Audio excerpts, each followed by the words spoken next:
오늘 말씀은 또 역사관이라고 이렇게 볼 수 있는 성경의 역사를 한눈으로 보는 성경의 역사, 이렇게 제목을 붙여도 괜찮은 말씀인 것입니다. 성경 전체 읽는 일이 참 힘들죠. 근데 오늘 이 시간에 한눈으로 성경 전체를 보는 그런 뷰포인트에 우리가 와 있다고 하는 것이 참 축복이다, 이렇게 생각합니다. 사도 바울은 인류 가운데서 우리가 운명적으로 꼭 만나서 알아야 될 두 사람을 소개하고 있습니다. 우리가 이들을 직접 만난 적은 없어도 이들은 역사 가운데 존재했고 그 영향력이 너무 지대했기 때문에 직접적으로 간접적으로 우리의 생존에 연관성이 있으며 우리가 인식하든 인식하지 않든 그분들이 우리의 삶 속에 내재화되어 있는, 우리 속에 들어와 있을 정도로 우리 운명에 지대한 영향을 끼친 두 사람인 것입니다. 사도 바울은 구원받은 그리스도인들에게 이제 역사관을 가르쳐야 되겠구나, 이렇게 생각한 것처럼 보이게 됩니다. 여기에 두 사람 중에 첫 번째 사람은 아담입니다. 우리가 살아가는데 알아야 될 사람들이 참 많지만 어느 도시에 가보면은 수많은 사람들이 있는데 내가 아는 사람이 없어요. 그런데 우리가 성경에도요, 어떤 분은 성경에는 2930명의 인물이 등장한다, 이렇게 말한 사람도 있고, 어떤 분은 2197명이다. 제가 직접 찾아보지는 않아가지고 적어도 2000명 넘는 사람들이 성경에 나오는데 우리가 다 알 수도 없어요. 다 알 수 없지만 알아야 될 두 사람, 지금 오늘 사도 바울이 얘기하는 게 첫 번째가 아담 얘기를 지금 하고 있는 것입니다. 어떤 의미에서는 이렇게 표현할 수 있어요. 우리는 아담 안에 있는 사람이다. 아담 안에라는 말이 있고요, 그리스도 안에라는 말이 있습니다. 그리스도 안에라는 말 여러분 많이 들어보셨을 겁니다. 그래서 우리는 어떻게 보면 아담 안에 있기도 하고 그리스도 안에 있기도 한 사람들이다.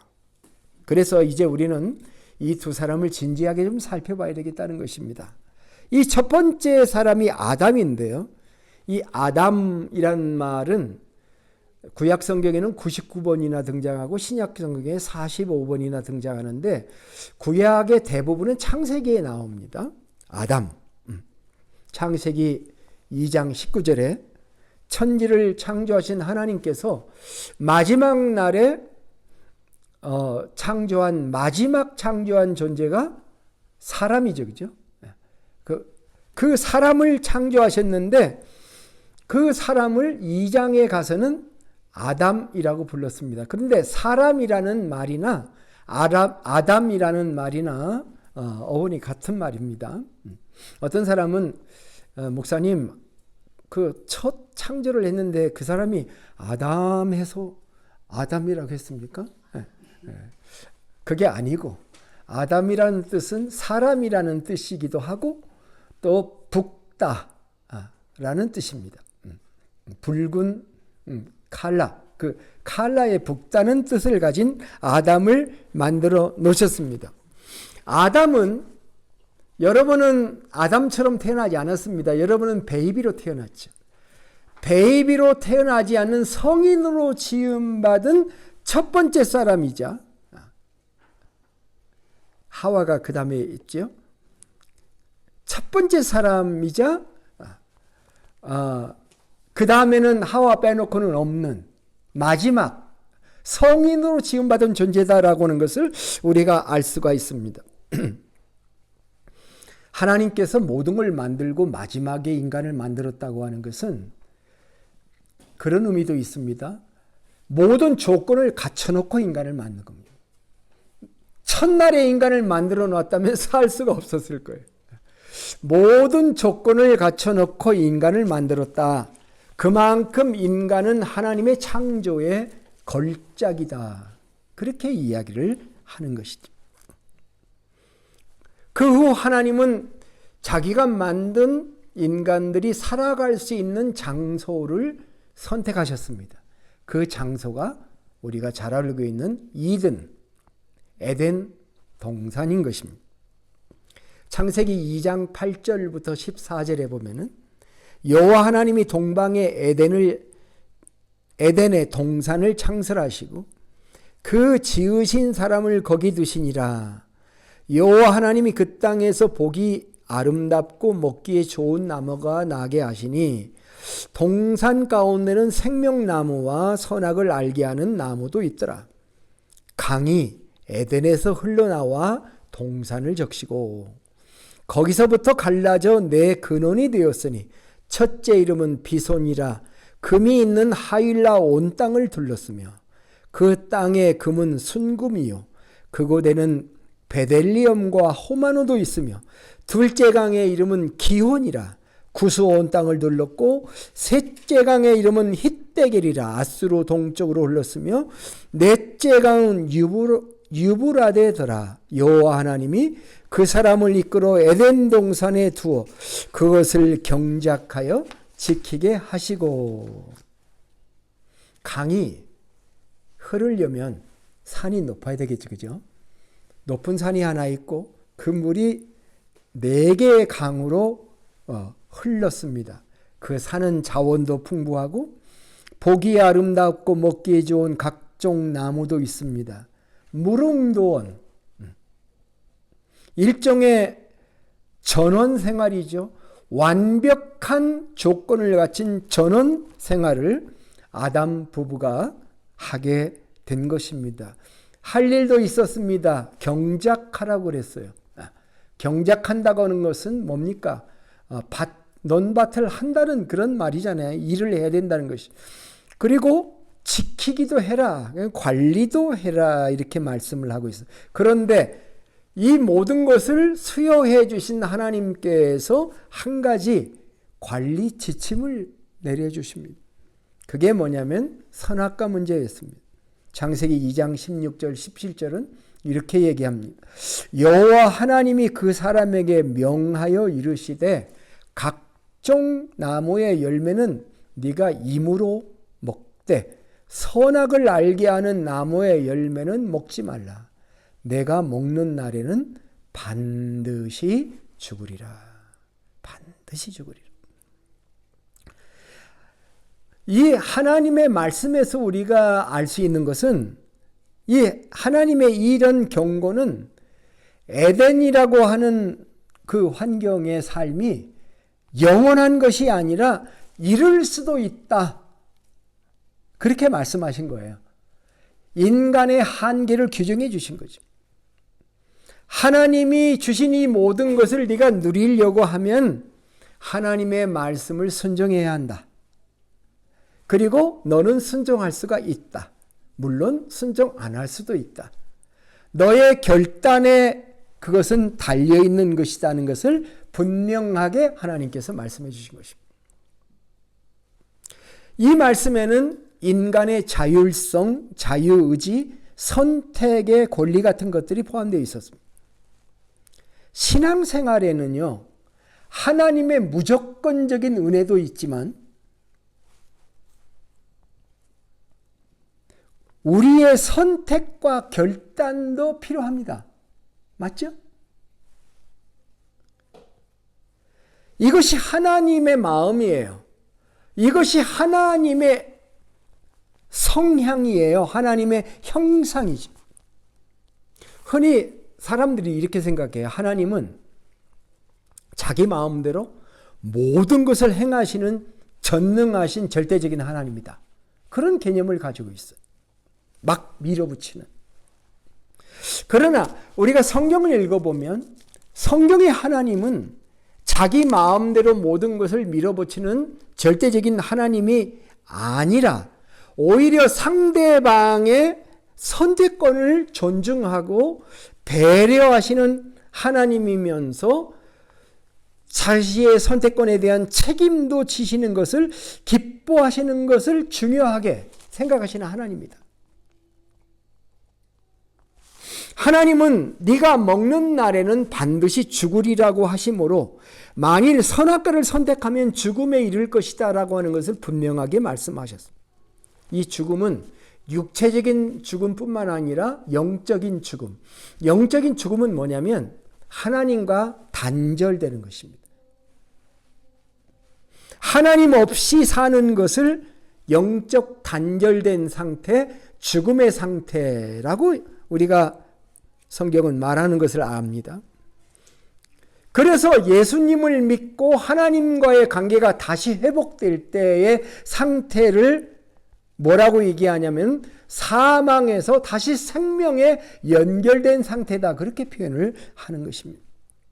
만일 너희가 선악과를 먹게 하겠다면 그것은 나와의 관계의 단절을 의미하고 영적인 상실인 죽음에 이르게 될 것이다 라는 말씀을 분명하게 경고했다라고 하는 것입니다.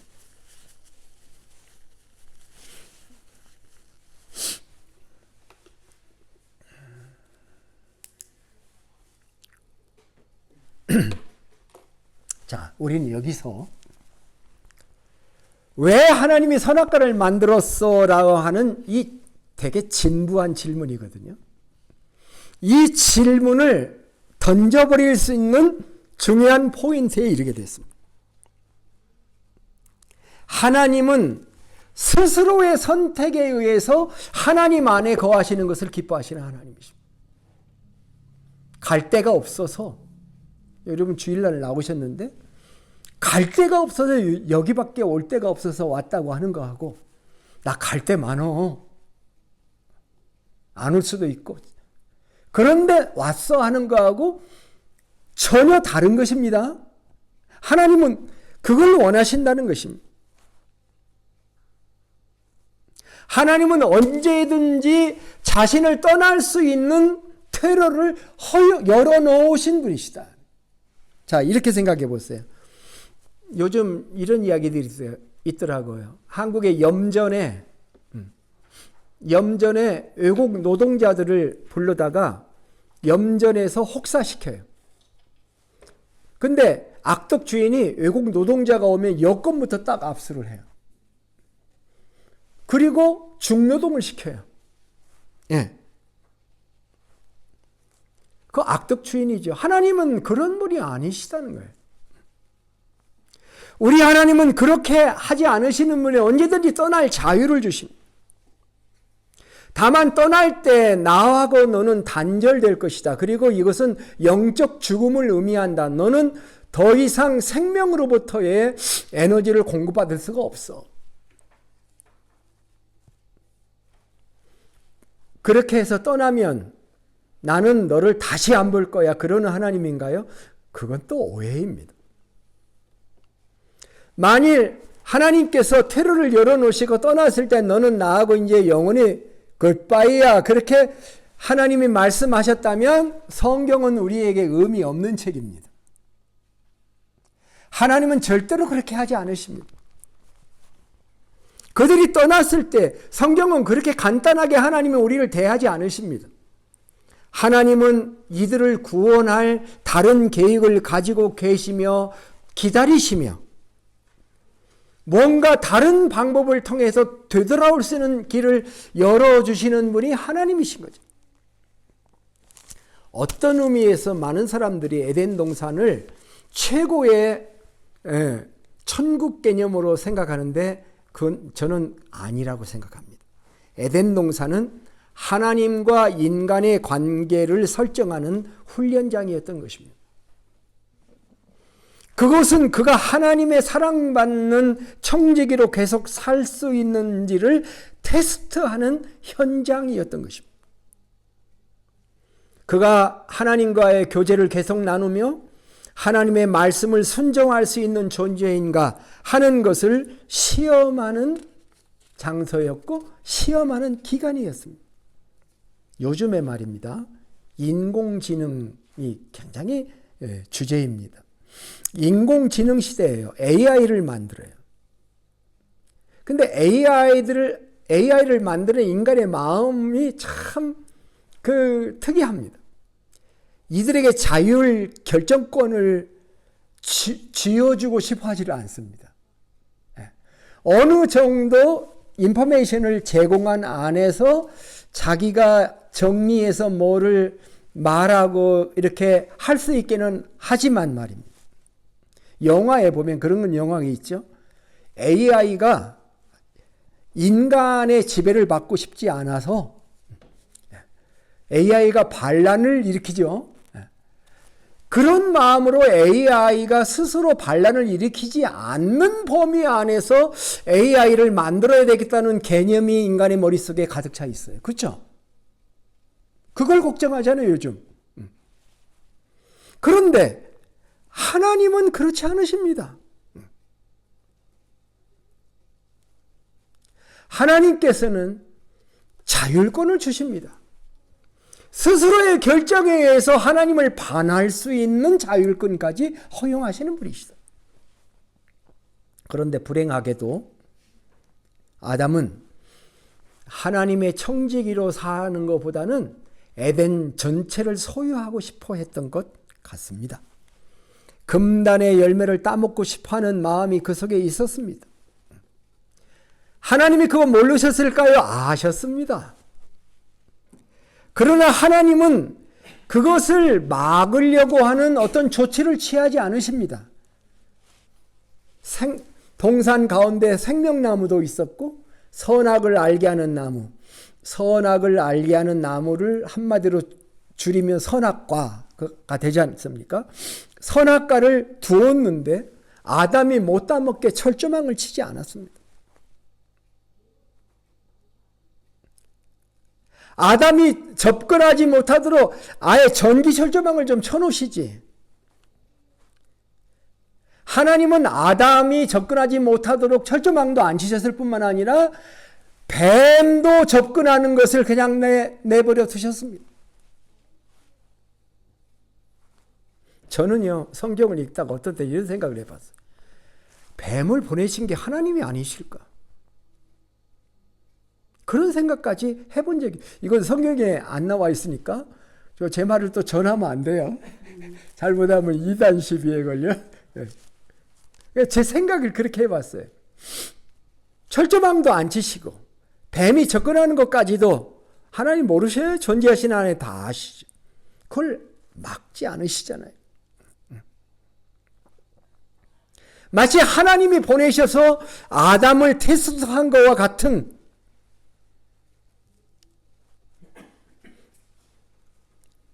창세기 3장 6절에 하면 아담이 하와가 선악과를 딱 보니까 먹음직도 하고 보암직도 하고 지혜롭게 할 만큼 탐스럽기도 한지라 이렇게 표현되어 있잖아요. 뱀의 형상으로 나타난 사탄은 그거 따먹어도 너희들 안 주고 교묘하게 치고 들어와요. 육체적으로 안 주고 그런 의미로 치고 들어온 거겠죠. 실제로 선악과를 따먹은 후에 바로 죽지 않았습니다. 아담은 930년을 살아요. 예? 그러면 육체적으로 안 죽었죠. 그럼 뭔데? 영적인 죽음도 거기에 포함되어 있었던 건데 사탄은 그런 부분을 아담이 이해를 못하고 있는 부분은 터치를 하지 않고 있는 것이죠. 유혹한 것입니다. 하나님 되고 싶다. 마음대로 뭐든지 다 먹고 싶다. 이런 컨셉을 그 마음속에 아담과 하와가 있는 것을 보고 사탄이 그것을 유혹해서 결국은 선악과를 따먹게 하신 거죠. 가문이설로 범죄에 빠지게 하였던 것입니다. 결국 어떻게 됐습니까? 하나님의 의도는 왜곡되었으며 하나님의 아담 창조는 실패로 돌아간 것처럼 보입니다. 그리고는 인류의 역사는 매우 지리멸렬하게 똑같은 일의 반복의 역사가 계속되고 있습니다. 지금까지도 사탄은 승리한 것처럼 보이고 세상 많은 사람들은 아담이 걸어갔던 길을 답습하고 있습니다.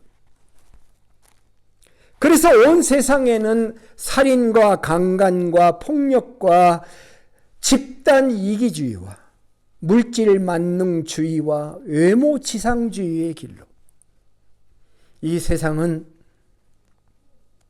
흘러가고 있고, 하나님의 말씀은 여전히 외면받고 있고, 하나님을 믿는 사람들은 지탄을 받고 있는 세상이 된 것입니다. 이 세상의 세속의 역사는 정말 되돌이키기가 어려운 것처럼 보이는, 점점 더 불신의 세대 가운데 살아가는 것을 봅니다. 정말 그리스도인들이 살아가기 쉽지 않은 세상이 되어가고 있습니다. 그런데 거기서 끝난 것인가요? 하나님은 2000년 전에 한 다른 사람을 보내주셨습니다. 그분이 누군가요? 바로 예수 그리스도입니다. 어떤 사람들이 이렇게 얘기해요. 아니, 예수님은 하나님이신데 왜 사람으로 소개를 하지?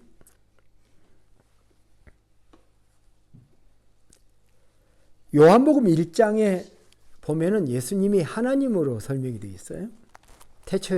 태초부터 존재하셨고, 하나님과 함께 계신 또 하나님이신 분이시며, 그가 천지를 창조하셨으며, 그 안에 생명이 있었으며, 이 생명이 사람들의 빛이며, 그 하나님이 인간의 몸을 입고 육신을 입고 내려오신 하나님이시며, 그는 이 땅에 하나님을 유일하게 보여주는 아들의 컨셉으로 하나님을 보여줘서 아들과 아버지의 관계를 우리 인간들에게 보여주시는 유일하신 하나님으로 사도 요한은 소개하고 있고, 또한 사도 바울조차도 예수님은 성육신하신 하나님으로 사도 바울의 서신 곳곳에 보석처럼 박혀 있습니다. 그럼에도 불구하고 사도 바울은 로마서 5장 이 후반부의 오늘 본문에서 예수님을 한 사람으로 묘사를 하고 있습니다. 15절 보시면 15절 후반절에 한 사람 예수 그리스도, 한번 따라서 해볼까요? 한 사람 예수 그리스도. 17절과 19절에서도 반복해서 말씀합니다. 사도 바울의 아담에 대한 생각은 오늘 본문하고 또 하나가 성경의 본문이 있는데 고린도 전서 15장 본문이 있습니다. 우리 한번 찾아볼까요? 고린도 전서 15장은 우리가 부활장이라고 얘기를 해요. 로마서 다음이 바로 고린도서죠. 고린도 전서 15장을 보면은 45절에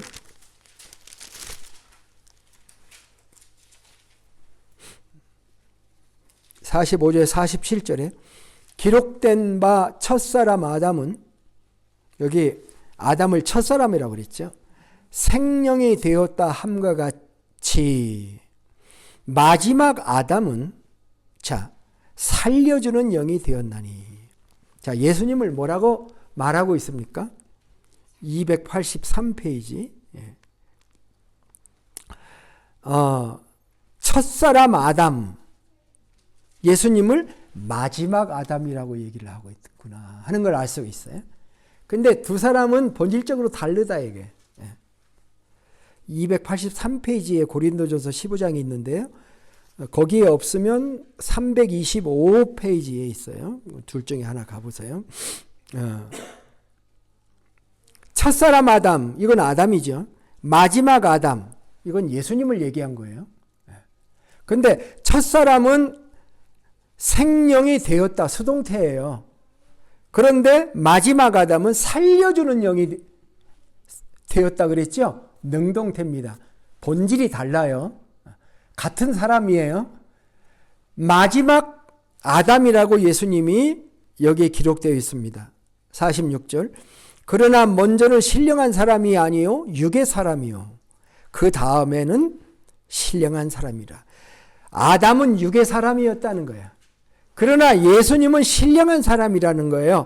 같은 사람은 사람인데 47절 첫사람은 땅에서 났으니 흙에 속한 자이거니와 둘째 사람은 하늘에서 나셨느니라. 본질이 다르죠. 재료가 달라요. 영적으로 땅과 하늘이에요. 48절 무릇 육의 흙에 속한 자들은 저 흙에 속한 자와 같고 무릇 하늘에 속한 자들은 저 하늘에 속한 자와 같다. 이 둘은 서로 달라서 같이 될 수 없는 존재라는 거예요. 49절 우리가 흙에 속한 자의 형상을 입은 것 같이 또한 하늘에 속한 자의 형상을 입으리라.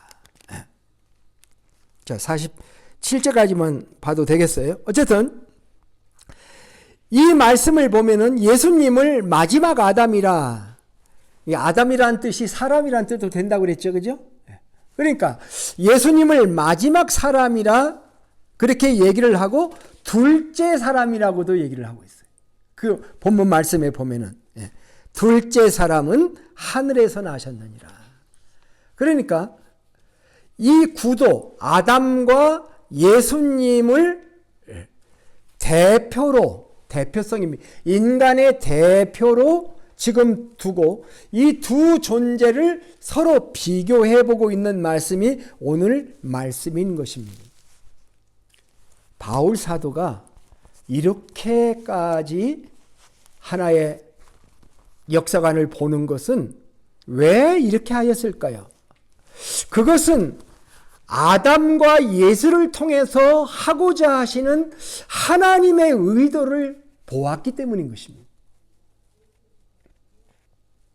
역사를 주관하시는 하나님의 위대한 것을 드러내는 특별한 사건이다. 이것은 이 사건은 아담이 실패한 역사를 하나님이 치료하시는 사건이고 회복하는 사건의 의미를 가지고 있다. 아담의 실패가 하나님을 좌절하게 한 게 아니고 하나님은 더 큰 방법으로 인류를 구원하려고 하는 원대한 계획을 보고 계셨다. 그것이 바로 둘째 사람인 예수 그리스도고 마지막 아담인 예수 그리스도다. 지금 사도는 이렇게 얘기를 하는 것입니다. 자, 오늘 본문으로 다시 돌아가서 12절부터 14절을 로마서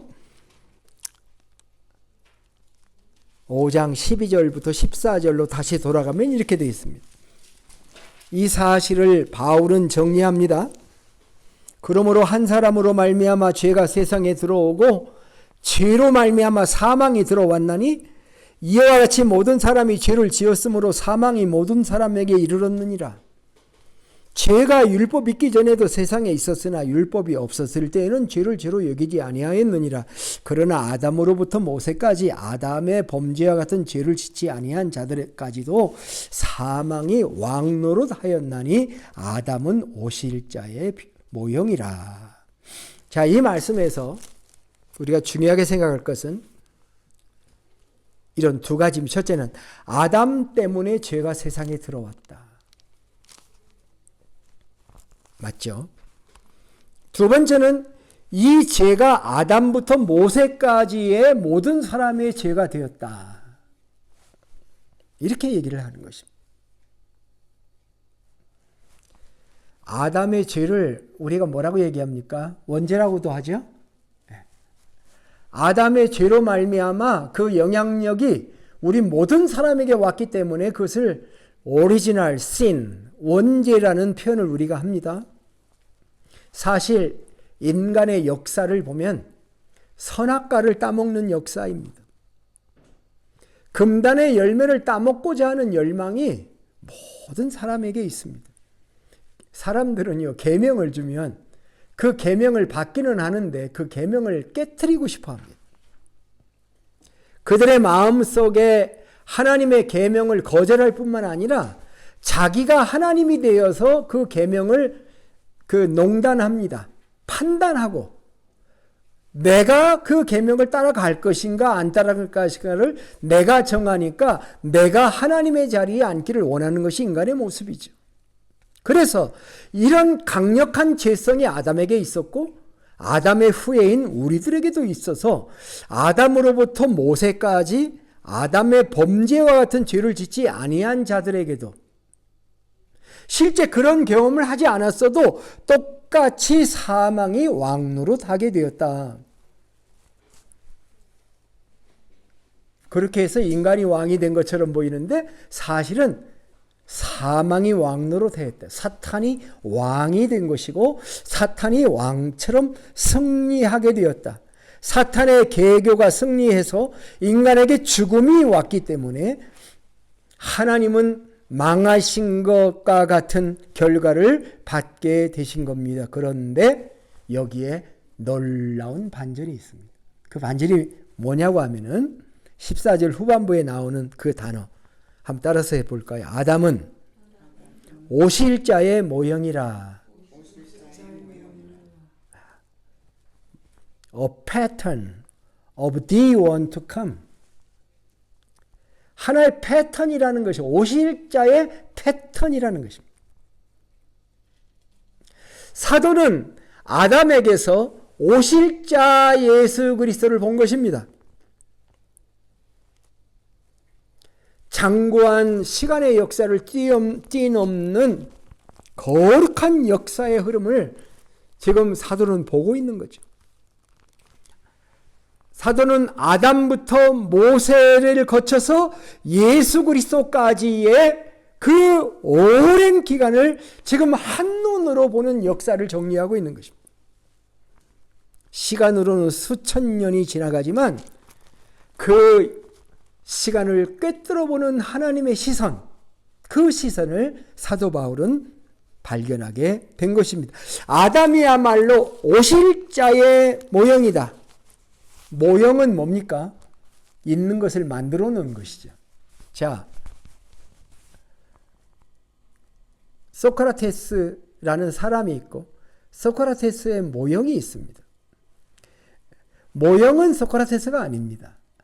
아담은 모형인데 아담의 실패와 아담의 삶은 아담 후에 오실 분을 예표하는 것인데 그분이 바로 예수 그리스도이시다. 그래서 아담을 모형이라고 하는 표현을 지금 하고 있는 것입니다. 아담 한 사람의 범죄로 인해서 세상에 죄가 왔는데 그렇다고 한다면 한 사람 예수 그리스도가 이 세상에 오게 되면 어떤 결과가 일어났겠느냐? 그것은 이 세상에 하나님의 은혜가 나타나서 선물을 주셨는데 모든 사람이 예수님의 십자가의 보혈을 통해서 의롭다함을 얻는 결과를 가져오시는 분이 마지막 아담으로 오신 예수 그리스도다. 이렇게 얘기를 하고 있는 것입니다. 전에는 사망이 왕노릇했다고 한다면 이제는 한 분 예수 그리스도를 통해서 생명 안에서 왕노릇하게 되었다는 것입니다. 19절에 이렇게 표현했습니다. 한 사람이 순종하지 아니함으로 많은 사람이 죄인 된 것 같이 한 사람이 순종함으로 많은 사람이 의인 되리라. 결과가 전혀 다르죠. 아담 한 사람 때문에 많은 사람이 죄인 되었는데 예수 한 분 때문에 모든 사람이 의인이 되었다는 것입니다. 이는 죄가 사망 안에서 왕노릇한 것 같이 21절 은혜도 또한 의로 말미암아 왕노릇하여 우리 주 예수 그리스도로 말미암아 영생에 이르게 하려 함이라. 결국 결론은 무엇입니까? 예수 그리스도가 세상에 온 것은 첫 번째 사람인 아담이 실패를 했고 그 아담의 후예가 계속 실패하기 있기 때문에 그것을 회복해서 둘째 아담, 마지막 아담, 둘째 사람으로 오신 예수님이 오셔서 참 비교를 보세요. 아담은 피조물이었어요. 에덴 동산은 훈련장이라고 그랬어요. 아담을 태수하는 장소였습니다. 사람이었는데 하나님 되기를 원해서 아담은 선악과를 따먹었어요. 지금도 몰몬들은 예수 잘 믿으면 자기가 하나님 된다고 믿고 살아요. 이게 얼마나 무엄한 얘기인지, 얼마나 성경하고 반대로 가고 있는 건지. 그런데 인간이었던 인간 중에 첫 번 지음받은 인간은 사람이었는데도 하나님의 자리를 탐냈죠.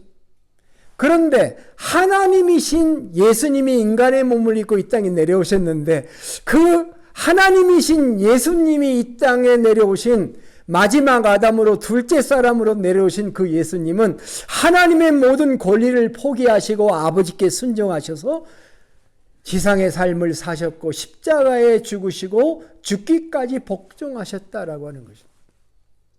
너무도 대비가 되는 것입니다. 이 하나님의 완벽한 방법, 이 하나님이 세우신 놀라운 이 복음, 우리는 이 두 가지를 보면서 오늘 우리가 얻을 수 있는 첫 번째 축복은 뭐냐면, 원죄는 더 이상 나와 상관이 없다. 원죄를 원망할 필요도 없어요. 이 원죄가 예수 그리스도의 십자가로 말미암아 원죄의 그 굴레가 깨졌다. 그리고 예수 그리스도로 말미암아 우리는 생명과 영생의 기회를 하나님께서 열어놓으셔서 그를 믿음으로 말미암아 우리는 하나님의 자녀가 된 것이다. 아담은 첫사람이었고 예수님은 마지막 사람이었는데 둘은 본질도 달랐고 이 땅에 와서 정반대의 삶을 사셨어요. 한 사람은 죄와 사망의 시조가 되었고 다른 분은 의와 생명의 시조가 되었기 때문에 두 사람의 족적은 정반대였습니다. 아담은 모든 사람을 죄 아래 가두는 삶을 살았지만 예수님은 그 죄 아래 묶인 사람들을 자유케 해주는 삶을 살아 우리 모두를 살게 해주셨다. 이것이 우리가 믿는 복음입니다. 우리는 이 예수님을 마음에 영접한 사람들입니다. 그래서 우리는 이제는 아담 안에 있지 않고 우리는 예수 안에 있는 사람들입니다. 여러분, 내가 예수님을 영접했다고 하는데 사실은 예수님 안에 내가 들어간 겁니다. 예수님은 나보다 큰 분이에요. 수영을 하는데 바다에서 수영을 하는데 바닷물을 좀 마시면서 수영을 해요. 하다 보면 바닷물이 내 안에 들어와 있는 게 아니라 내가 바다 안에 들어가 있는 것과 같은 거야. 나는 예수 안에 있는 거야. 예수님이 내 안에 계시고 내가 예수님 안에 있고 이 교제, 이 상관관계, 이게 우리 그리스도인의 놀라운 축복이잖아요. 주님 내 안에 계신 거 우리 믿어요? 왜? 내가 초청했어요. 그리고 초청하시면 들어오신다고 약속하셨어요. 나는 아담 안에 더 이상 있지 않습니다. 나는 예수님 안에 있어요. 그래서 우리는 이 자유를 가지고 살아요. 우리는 예수님을 의지하고 예수님을 따라가는 예수의 사람들이에요. 아담은 선악과를 탐했어요. 그리고 하나님의 자리를 탐했어요. 아담 안에 사는 사람은 지금도 물질을 탐하고 명예를 탐하고 쾌락을 탐하고 잠깐 동안 있다 사라지는 이 세상의 것들을 탐하고 살아요. 육신의 정욕과 안목의 정욕과 pride of life, 삶의 프라이드를 느낄 만한 것들을 손에 쥐기 위해서 불철주야 뛰고 있어요. 그러나 우리는 예수 그리스도가 우리의 모든 것이에요. 우리는 하나님이 우리의 모든 것이고 우리의 이 땅의 모든 것보다도 더 놀라운 영원한 하나님의 나라를 바라다보면서 우리는 자유하며 그 어떤 것에도 매이지 아니하며 물질이 필요하기는 하지만 물질이 우리의 신이 되지 아니하며 명예가 때로 필요하기도 하지만 그러나 명예를 버리고 이 땅에 오신 예수 그리스도의 삶을 생각하면서 겸손하게 십자가를 지는 삶을 살아가는 게 우리의 행복이요 축복이라고 하는 사실을 우리는 누구보다도 더 잘 알고 사는 하나님의 백성들인 것입니다. 원지의 굴레를 벗어버리고 이제 나를 위해서, 나를 사랑하사 나를 위해 자기 자신을 버리신 하나님의 아들을 생각하면서 겸손히 예수 안에서 살아가는, 내가 지금까지 이런 역사관을 못 가졌구나. 아담 안에 사는 자와 예수 안에 사는 자가 이렇게 명확하게 갈라지는구나.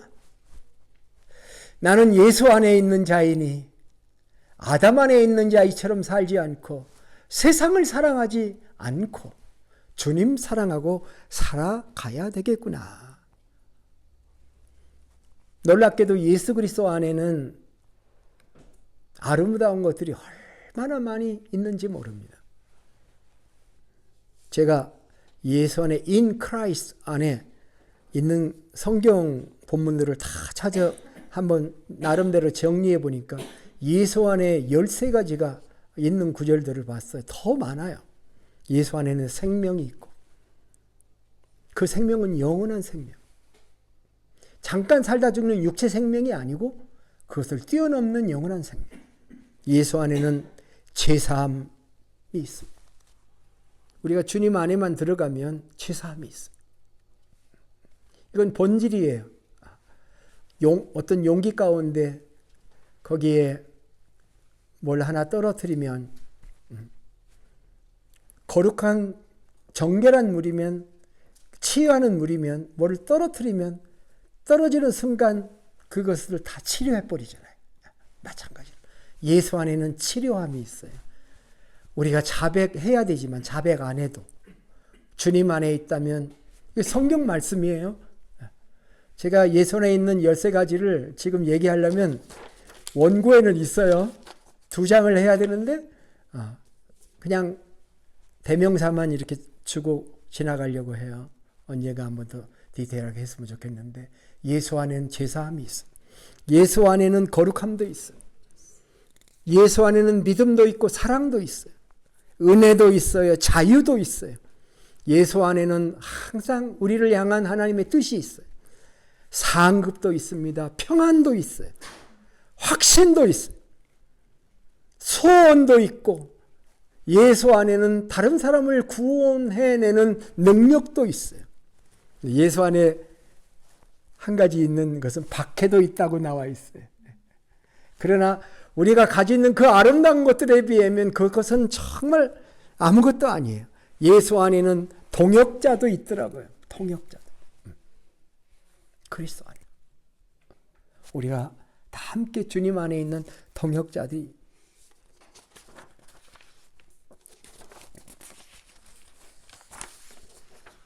이제 결론을 내릴게요. 한 사람만 잘 만나면 됩니다. 이게 오늘 설교 제목입니다. 간 사람 누구? 예수님, 예수 그리스도. 우리는 아담 때문에 이런 고통과 질곡의 삶을 살아왔지만 예수를 깨닫는 순간 아담의 원죄와 상관이 없고 죄와 상관이 없는 죄사함을 주시는 예수 안에 있어요. 여러분, 우리가 부족한 죄인인 건 맞아요. 우리가 주님께 갈 때까지 우리는 어느 정도 죄와 늘 부딪히며 살아요. 그럼에도 불구하고 우리가 기뻐할 수밖에 없는 것은 예수 안에는 죄사함이 있다는 거예요. 예수 안에는 거룩함이 있다는 거예요. 우리가 예수 안에 있고 예수님이 내 안에 계시기 때문에 그 문제를 주님이 직접 담당해 주셔서 십자가를 지시고 나 대신 죽으시고 주님의 의를 내가 받았기 때문에 우리는 구원받은 하나님의 자녀로 기쁨과 감사함을 가지고 자신감 있게 쓰러지고 넘어졌을 때에도 금방 일어나며 칠전팔기할 수 있으며 두려워하지 아니하고 나를 향한 하나님의 뜻이 있다. 나는 이것이 내 인생의 끝이 아니다 하는 확신을 가지고 다시 한번 오뚜기처럼 일어나면서 주 안에서 찬송하면서 나의 길을 갈 수 있는 것이 믿음이라는 거예요. 이게 예수 안에 사는 것.